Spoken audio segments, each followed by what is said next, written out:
Hello friends, welcome to Tutorial in English Literature. In the last lesson, I discussed the plot summary of the first volume of Mary Shelley's literary classic Frankenstein. Today, I will analyze in detail the summary of the second volume of the novel. There are 9 chapters in it. Victor's creature is central character of this volume and he is the narrator of most part of the plot. Here Victor's narration becomes the frame for the creature's confession, and his confession acts as a frame for the history of De Lacy family. Before I proceed further, I want to ask you a question. The question is, what is the epigraph of Mary Shelley's Frankenstein? These are your options. I will tell you the answer at the end of the lesson. Now let's start our discussion. As I discussed in the last lesson, the first volume of Frankenstein ends with the death of Justin Mortis on the gallows in false charge of the murder of William. Second volume begins in chapter 9 and it depicts how this recent tragedy affects the Frankenstein family. Victor finds no relief at the end of Justin's trial. He cannot sleep or rest. He is haunted by the thoughts of how he ruined so many lives. He sinks into a deep depression. To ease his troubled mind, he tries boating on Lake Geneva and a trip into the Swiss mountains. He even considers suicide by plunging into the silent lake. Alphonse takes his children on an excursion to the family's summer home at Bellerive to cheer up his son. There, Victor passes most of his hours in solitude. From there, he escapes to the Chamonix Valley region in France to rest and recover his senses. The visit is characteristic of romantic belief that nature can restore and refresh the mind and soul. The next chapter begins with Victor's tour of a nearby mountain and glacier on Mount Montanvert to refresh his tortured soul, to find peace in pure, eternal, beautiful natural scene. On the top of the mountain glacier, he is momentarily consoled by the sublime spectacle. There he sees the figure of a man at some distance, advancing towards him with superhuman speed. The man is his creature. Victor curses him and tells him to go away, but the creature, speaking eloquently, persuades him to accompany him to a fire in a cave of ice. He pleads, I am thy creature, I ought to be thy Adam, but I am rather the fallen angel, whom thou drive from joy for no misdeed. Inside the cave, the creature begins to narrate the events of his life. Till this point of the novel, the creature was an ugly, mysterious, completely physical being, a monster. But now, he becomes a verbal, emotional, sensitive, almost human figure that tells his side of the story in an eloquent and moving terms. For the first time, Victor starts to realize that what he has created is not merely the scientific product of an experiment, but an actual living being with needs and wants. The gap between the creature and Victor, and between the creature and human beings in general, is thus narrowed. During chapter 11 to chapter 16, the creature is the narrator and he begins to tell his tale to Victor. The creature begins his story by recalling how his earliest memories and how he came to be here. He describes his flight from Victor's apartment into the wilderness and how he gradually discovers the sensations of light, dark, hunger, thirst and cold. Leaving Victor's apartment, he began to wander. He was tormented with hunger, thirst and bodily pain. Only the light of the moon consoled him, and he grew to love the sound of birdsong. When he attempted to imitate it, he found the sound of his own voice terrifying and fell silent again. One day he found a fire and was pleased at the warmth it created, but he became discouraged when he burned himself on the hot embers. He realized that he could keep the fire alive by adding wood, and that the fire was good not only for heat and warmth, but also for making food more tasty. In search of food, the creature finds a hut and enters into it. When an old man sees him, he shrieks and runs away in fear. In the village, people flee at the sight of him. Everybody regards him with horror and disgust. He is often pelted with stones and beaten with sticks, though he attempts to befriend them. As a result, he resolves to stay away from humans. He learns to live in the forest. Sometimes he steals food from others and finds very little shelter.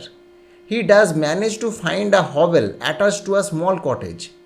He finds a crack in the wall to see into the cottage and begins to observe the life of the De Lacy family who lives in the small home. There are 3 persons in the family: brother Felix, sister Agatha, and their blind father. Brother Felix performs outside chores such as gathering wood for fire, and Agatha tends the garden and home. Their father, now blind, is the children's source of joy and inspiration. Shelley shows this family in all their rustic charm, the kind of people romantic writers often wrote about and praised. The creature observes the De Lacy family for a long time and he grows fond of his newly adopted family. This is the first time he feels love. In this way, Shelley humanizes the creature. His first person narration, his point of view, reveals him as a sensitive character. The reader becomes familiar with his struggles and sufferings. We realize that when Victor abandons him, the creature was an innocent and defenseless, just like a human infant. As the novel progresses, we become more and more uncertain as to who is truly human, since the creature's first person narration reveals both his humanity and his creator's hidden monstrousness. The creature spends the entire winter watching the cottagers. He grows to love each of them passionately. The creature notices the care and concern the family has for each other, and he senses that there is a mood of despair among the younger family members. The family suffers from poverty and a lack of food, so he makes a vow not to steal any more of their food and chooses to help the family by gathering wood and repairing the house and garden, all under the cover of darkness. He also acquires a basic knowledge of their language, including the names of the young man and woman. Every act of the cottagers strikes him as miraculous. To watch them read aloud, or play music, or simply speak to one another delights him immensely. He admires their graceful forms. One day he sees his own reflection in a small pool of water. The creature discovers himself for the first time and he is shocked by his own ugliness.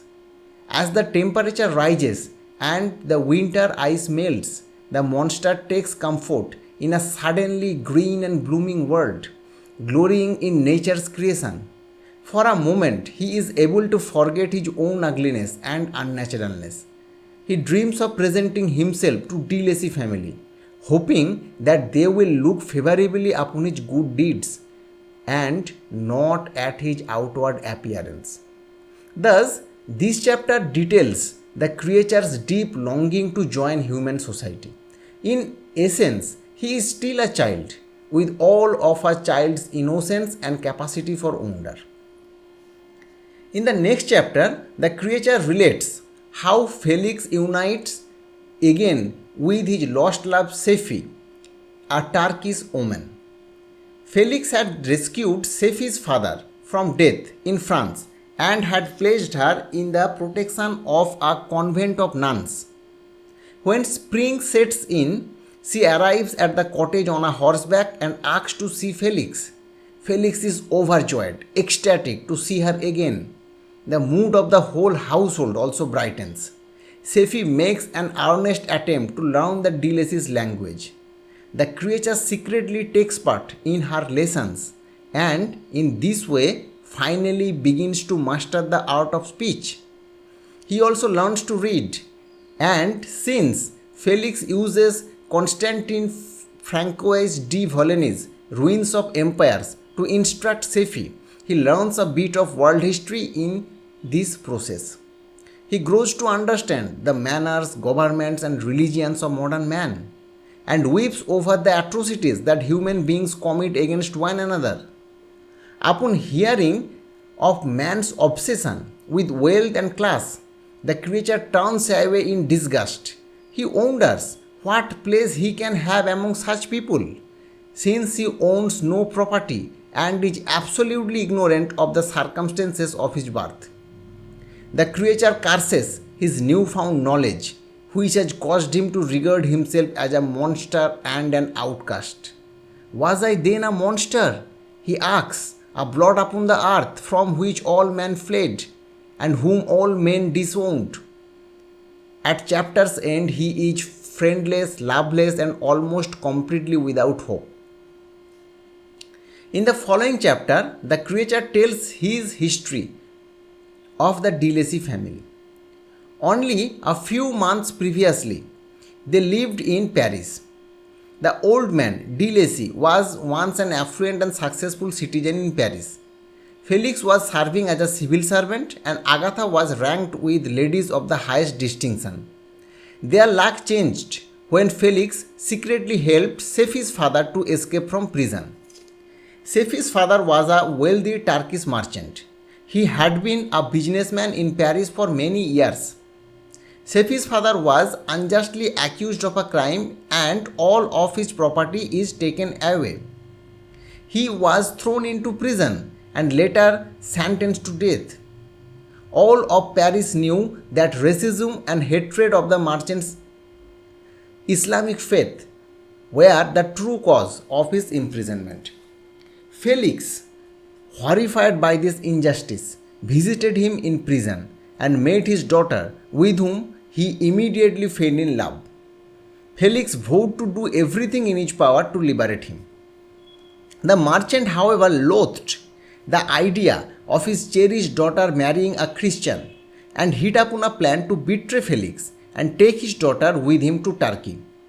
Sefi, for her part, did not wish to return to her native land. Her mother was an Arab Christian. She inculcated in Sefi a spirit of independence and intelligence that Islam prevented Turkish women from cultivating. Sefi longed for the greater freedom enjoyed by women in the countries of Europe. She was eager to marry a European man and thereby escape the near slavery that awaited her in Turkey. Felix successfully arranged her father's escape from prison. But when the plot was discovered, Felix, Agatha, and de Lacy were exiled from France for life, and the government confiscated their wealth. The treacherous merchant did nothing to help them, and in this way the de Lacys came to live in the miserable German cottage in which the creature had found them. Meanwhile, Sefi's father tried to force her to return to Constantinople with him, but she managed to escape with some money and the information of Felix's whereabouts. In the next chapter, the creature begins his own education, reading the books that he found in an abandoned leather bag. There are Milton's Paradise Lost, Plutarch's Lives of Illustrious Greeks and Romans, and Goethe's Sorrows of Water. The list is a virtual required reading list of books that are all influenced by the Romantic movement in England. Plutarch compares and contrasts the lives of Greek and Roman statesmen or soldiers for historical perspective. Goethe's work is a novel of letters written by a youth who is very sensitive and steadfast, who kills himself for being so uncompromising and idealistic. Milton's book is about the creation story and about Adam and Eve, which causes the creature to question his own creation and place in the world. His readings of Milton have prompted him to want a mate for his own. He begins to ask why he does not have an Eve. He says, "No Eve soothed my sorrows, nor shared my thoughts. I was alone." The creature's lament moves and compels us. Finally, the creature discovers Victor's own laboratory notebooks, which explain how the creature came into existence. He curses his creator and the day he received life. The creature is both intrigued and horrified at learning how he came into existence. With the arrival of winter, the creature finally determines to speak to the cottagers. He waits for Felix, Agatha, and Sephi to leave the elder de Lacy alone before making his entrance. Then the creature bears his soul to the old man. He tells him that he is a wretched outcast and that the de Lacys are his only friends in the entire world. The conversations between the creature and the father go well as he is blind. When the other members return, Agatha and Sephi scream in terror and Felix violently beats the creature with his walking stick. The creature does not retaliate as his heart is still full of love for the de Lacys. He leaves the cottage to return to his hovel. In the following chapter, the creature sees his family leave their cottage, so he burns it down. After his adopted family rejects him, he seeks to find Victor in Geneva.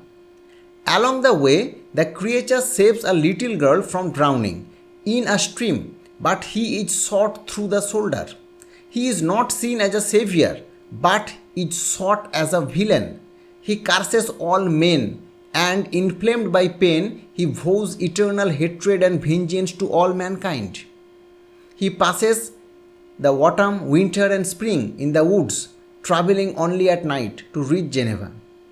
In search for food and shelter, the creature encounters young William Frankenstein and kills him.